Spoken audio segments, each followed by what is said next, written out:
Welcome back to the Youth Only Challenge, episode 12 today. Now, we've got a lot to get through in this episode, so let's do it. In the last episode, at the end of the season, I didn't talk about the bingo sheet. Now, we have got a few more things on this list. So we had a takeover.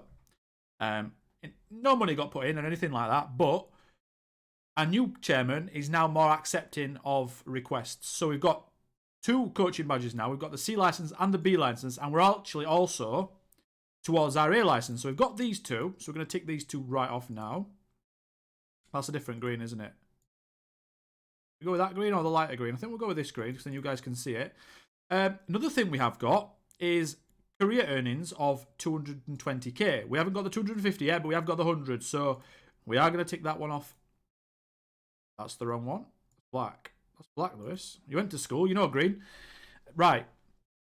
We've not won a domestic cup. The other one we're close to getting is youth player becomes favoured personnel. And also, youth player, where is it? Youth player scores over 30 goals in a season. Now, actually, I thought that was 20. So I don't think we will get that. Youth player gets goal of the month. I've got that, by the way, as well. We got a free kick from Gagula. So that's quite nice. We've not beat Pisa yet, which is really annoying because we played them like 3 times. They're in our division. They're very good. We can't beat Pisa. That's one we should have by now, but we haven't got that. A nightmare. Obviously, we'll play Lazio when we get into Serie A. We haven't got a wonder kid.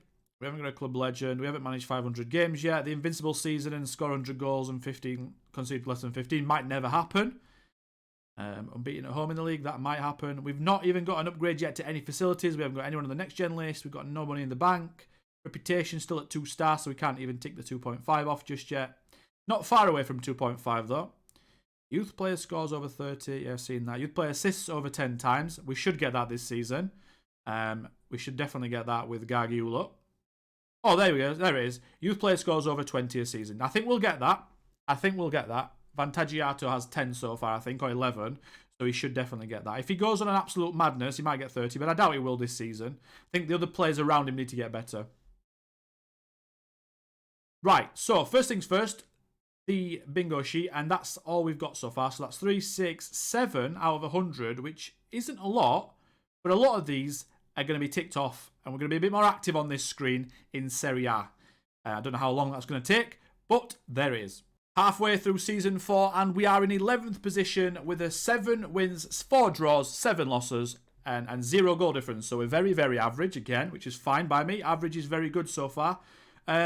Took a few heavier losses this season, and the reason for that is because I've put a lot of youngsters in. I've just launched them in. They're improving quite nicely. I'll show you those guys in a second. Not going to show you the guys that haven't really changed. Like Fino hasn't really got any better, so we're not going to show him this video. But there's a few guys that are starting to get a bit better, which is nice. We have got a lot of news in this episode, though, just because the end of last season, my assistant manager got taken off me, right? He was a very good assistant manager. Now I can't find another one that's as good. But also, on top of that, Gagula wants to leave, which is annoying. He's now 5 stars, right? So Gagula wants to leave. He's amazing, by the way. So look at him. He's very good. Now, when he came to me and said, I want to leave, I was like, okay, how much? How much should the other clubs bid for you? How much do you think you're worth? And he came back with 2.6 million, right? Now, am I mental to be considering that if someone comes in for 2.6, I should let him go? Obviously, I'm going to try and get more than that, but if I can, 2.6 million is good for us, right? Now, it's a 5-star player, of course, and it will hurt us a fair bit. I mean, I can always put Henrique back in the team and juggle it all back around. Or Bellini, and I'll move Sabatini back inside. But if we get 2.6 million from him, that puts us 2 million in the black or white, whatever you want to call it, positive, right? Not in the red, basically.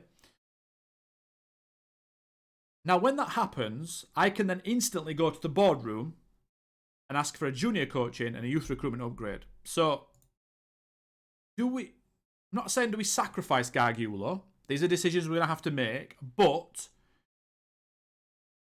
I think it's worth considering. Now, I don't know what you guys think. Let me know in the comments. But if you look at him, he's very good. I do think that I could get a couple of million for him.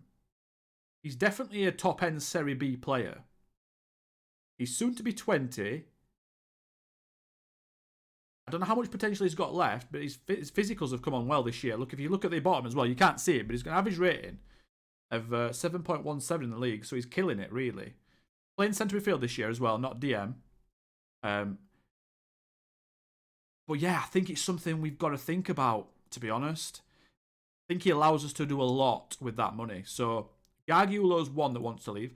Vantagiato's another one, by the way, that came to me and said, I want to play in a stronger club. Now, I played this guy up front this year, and he's scored 10 times in 18 games, which is pretty nice from him. He's basically taken on the mantle from Enrique. In fact, he's doing better than Enrique. Enrique last season wasn't very good. He's doing a lot better now. I know he's only got 6 finishing. His physicals, though, have gone up a lot this year, which is really, really nice. His finishing's only 6, obviously.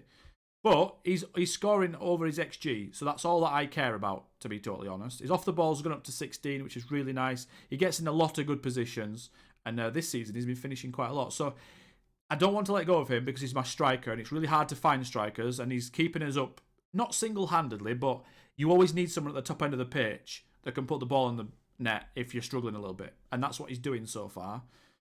So he's really important. I don't want to let him go. Fino's still, obviously, as well, wanting to leave. Sabatini isn't wanting to leave. He's just absolutely fine. I've retrained him to the left-hand side. The other guy that I've stuck in is Bianco, the young goalkeeper. Now, this guy's improved a lot. If I show you him there, look at the green attributes on his profile.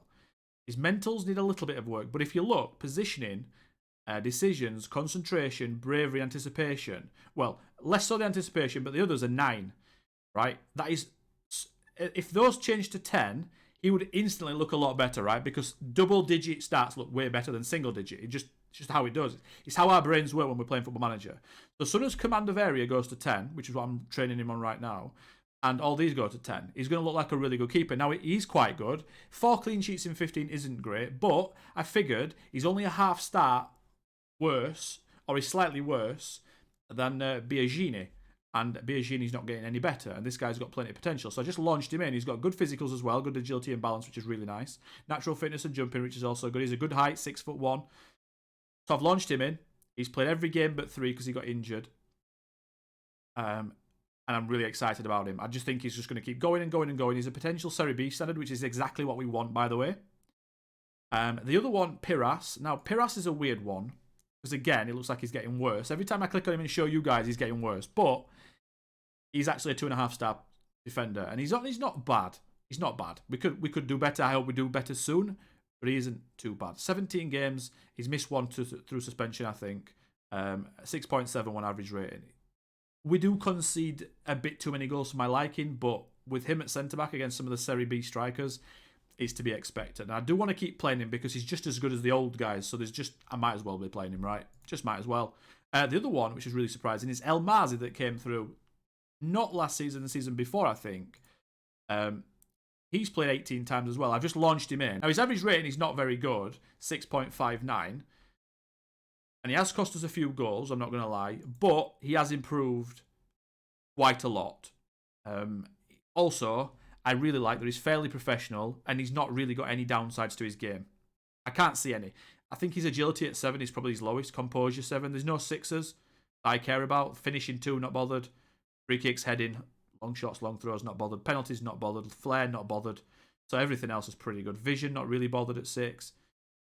So I'm just throwing him in, and he can just deal with it. He can just deal with it. If I get a message saying he can't deal with the pressure and stuff like that, and it's hindering him a little bit, I'll just take him out. To be honest, I might take him out now and just sort of let him reset a little bit because his form's not great. Obviously, Tajoni's still here, but he's not going to get any better, like I mentioned last time. So I've not played him. He's come off the bench almost every game, though, when he gets tired, El Mazi. But I like the idea of him because he's 5-star potential. And soon he should be 3 stars, 3.5 stars. And then we shouldn't have to look over our shoulders in Serie B, although we aren't at the minute. But 1 or 2 players leave because it's possible. Especially in the red, the board could sell them over the top of my head. And then we're struggling. So I've got to keep playing them. Lorenzo Rossi's played every single match as well, 18 games. His mentals are ridiculously good. His physicals are improving. His technicals still need work, but I just think I've got to accept that he's never going to be technically that good of a player. Still got plenty of potential to go. Apparently, Serie B player, again, really, really nice. Now, Carlotti's another one I've launched in at the start of this season, playing on the right midfield. He is improving a lot. A lot. He scored 3 goals in 18 games in the league, 6.68. It's not fantastic, but he's improving, and that's all I care about. Dribbling's gone up, finishing's gone up, pace has gone up, everything's gone up. He's now not looking like a liability in the match engine. And he can also play striker if I need him to, which is quite nice. So Carlotti's really cool as well. Really good player. He could become a Serie B player too. Right. Another one. Right, this is something that's going to really shock you guys. So the last episode, we got the intake, right? Okay. And can you remember the guy that I was talking to you about and I said where we were going to play him? And I thought maybe centre-back. I think he's called Testori. I'm going to show you him right now. And you're going to be... Right, make sure you sat down when I show you this. He's gone down to 3-star potential. He was 4.5. He was 4.5 star potential with a good personality. And I'm thinking, right, we've got a right back and we can phase Fancelli out. Or we've got a centre back and we can phase Brenner out. We haven't got anything. We haven't got anything. I don't know where his potential's gone. It just disappeared. I couldn't even tell you. I've never seen anyone come through at 4.5 stars and go down to 3. I've seen 4.5 to 4, 4.5 to 3.5. I've seen 3.5 to 4, 3.5 to 4.5. I've seen 4 to 5. But I've never seen anyone drop 1.5 stars potential. I've never seen it. It's mental. I don't know if that's like because my assistant manager left. Look at Ponzo as well. He's gone to 3 stars. Roger Derryu's gone to 4 stars. Peleshi's staying at 4.5, I think, although he's not playing too well in the youth teams. Gyoka's at 3.5 stars. So I don't know what it is, but it's not looking good there, is it? It's not looking good. Right, obviously, in this episode, I'm going to show you the youth intake preview. Now, we have gone up to 2.5 stars as well. And I said that at the start with the bingo sheet, but I've noticed that we have actually gone up 2.5, so I will tick that off. So that's nice. So the intakes should get better because the higher rep of the club, the better the intakes, because obviously players choose clubs based on rep and obviously other things, but rep as well. I don't like that my hot prospect is Gali, though, because Gali's not very good. He's my backup right winger, but he never does anything really. So he's a decent squad player, but I don't like that the hot prospect is him. It should be El Mazi or Pelessia probably. So, to the intake preview then, and it's here. Now, again, it says it's 5 stars. It's not going to be 5 stars, is it? Clearly. Fullbacks, at least one of our fullbacks has plenty of promise. I'm hoping it's a right back, not a left back, because El Mazi is really good. If it's a left back, I'll retrain him to right back, and I'll just use an inverted wing back or something like that. And to be fair, an inverted wing back on the right might not be a bad decision, because I'm noticing in games that Fancelli, my right back, and my right winger, the youngster Carlotti, they're on top of each other quite a lot in the average position. They're sort of getting each other's way. So, because I've got a winger, I don't think wing back behind him is working. So I think an inverted wing back going into that midfield spot to help with counter-attacks with Francesco Fino on the right-hand side of midfield, centre midfield, forming up, he could sort of take his position. So I'll show you that on the visualization, right? So if Fino comes up here like that, right, if we can just visualise in possession, he'll go there. Carlotti comes here. And then the right back, if it's a left footer, I'll retrain him here, inverted wing back, and he should drop into like this position. So it should become like almost like a 2-4-2-1 sort of. I don't know if that's right, but you know what I mean, right? Basically, he'll come and join this gap here, when Fino leaves it. So we have got options with that. I've already thought about it. I've retrained Sabatini to the left-hand side. This is the team every single match now. I don't really use the guys on the bench too much. Henrique's not getting a look in. He's just... I wish... Right. Henrique's got a new contract, obviously, because he's here. But he's my highest paid player now, along with Sabatini. I wish I'd have not given him a contract, quite frankly. Because he's not that good when he comes on. He scored 1 goal, and I could have just played Adebayo. Now, Adebayo's getting a little bit better for me now. He's more of a technical striker, though, rather than an out-and-out pace merchant. I am working on his pace, but I think this guy could be a nice little backup striker eventually. So when Vantagiato's tired or I have to bring someone off, I do sometimes put Adebayo on. Sorry, I will be putting Adebayo on. He hasn't played yet, but I will be starting to put him on because he's starting to look a little bit better. So I think I'm going to sack Enrique off for that. I'm going to try and sell him at the end of the season. Just think it makes sense. $2,000, or he's on $2,000 a week if we look here, right? And that can't be helping with our financial situation, which is not awful again, but it's not great. Another thing I've done at the start of this season is give the players a low bonuses at the start of the season. Now, the reason why I did that is because last year I left it at normal, and at the end of the season, they took away 800,000. 800,000 in bonuses. In fact, let me see if I can see where that is. You can see bonuses. Can we see bonuses? Last season, 691 grand in bonuses. I'm pretty sure it was more than that, by the way, but regardless, it was a lot of money, and it absolutely plummeted back into the red. So this season, there's a few people that are a bit annoyed, like Enrique there, reacted badly to the bonuses. Tagione. There's a few of them, to be fair. In fact, it doesn't look like any... Oh, Rossi is. Just wondering if any of my starters are annoyed. Yeah, they're pretty much all annoyed, which I understand, but I can't afford at the end of the season for the club to just hemorrhage 700 grand like that. And I need it. So for a little bit of a morale decline, sorry guys, that's what's needed. We have got Parma next, but we are safe and fine inside Serie B. So I think overall going all right. Now obviously I wish this was better. I still don't think this is going to be Cantarelli's intake. I think next year is probably going to be Cantarelli's intake, or the year after that.